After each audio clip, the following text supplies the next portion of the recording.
እግዚአብሔር በምድር ላይ ትዕቢተኞችን ሲያዋርድ ነው የሚኖረው። ሲያዋርድ በዘሩ የሚመካ ሰው ካለ ያንን ዘር ድምጥማጡን እልም ነው የሚያደርገው መድኃኒዓለም። እርግጠኛ ሆኜ ነው የምነግራችሁ። እግዚአብሔር የሚመካ ሰው አይወድም። ወገኖች እዚህ አዳራሽ ውስጥ የተሰበሰብን ሁሉ ይሄ ተጠርጎ ሊወጣልን ይገባል። ይሄ ጭንቅላታችን ካለቀቀ አንድንም። ትዕቢት ሰውን ወደ ሲኦል ያወርደዋል። ዲያብሎስን ያወረደው እሱ ነው። አባታችን አዳም እናታችን ሔዋንን ያወረዳቸው ምንድን ነው? ነገሩኝ እንጂ ትዕቢት፣ አምላክነትን በመፈለጋቸው የበላይ ከፍ ማለትን መውደድ፣ ያንን አውርዶ ጣላቸው። መቀመቃት አውርዶ 5000 ዘመን ስንማቅቅበት የኖር ነው ይሄ ነው። ዛሬም እናታችን ሔዋን ለልጆቿ ያወረሰችን መማቀቅ ከዚያ ክፉ ምኞት የመጣ ነው። ከፍ ማለትን መውደድ።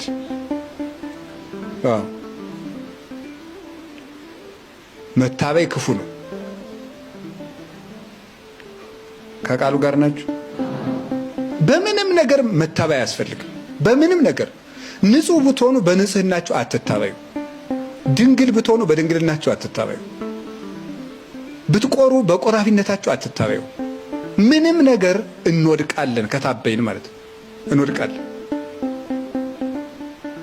ይሄንን ወደታች ያወርዳል። እንደውም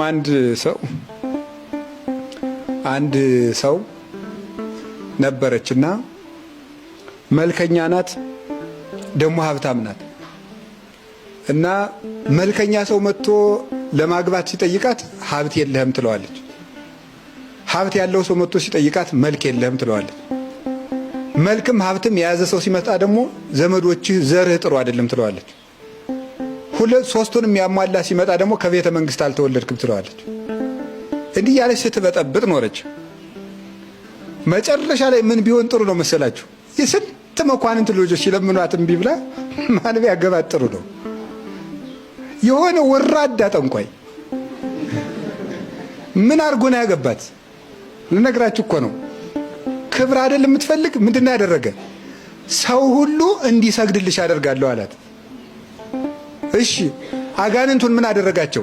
እኔ ሰውን ለጥንቆላ ተሰበስበው እናንተ ደግሞ በአየሩ ላይ በመታት አርጤምስ ነው የምትባል ስሟ፣ ለአርጤምስ ያልሰገደ ይጠፋል የሚል ድምፅ አሰሙና እግዚአብሔር አዘዘን ብሎ ሰው እንዲሰግዳል ሰውን ሰበሰበና በዚህ በሰማይ ሆነው ለአርጤምስ ያልሰገደ ወዮለት የሚል ድምፅ ተሰማ።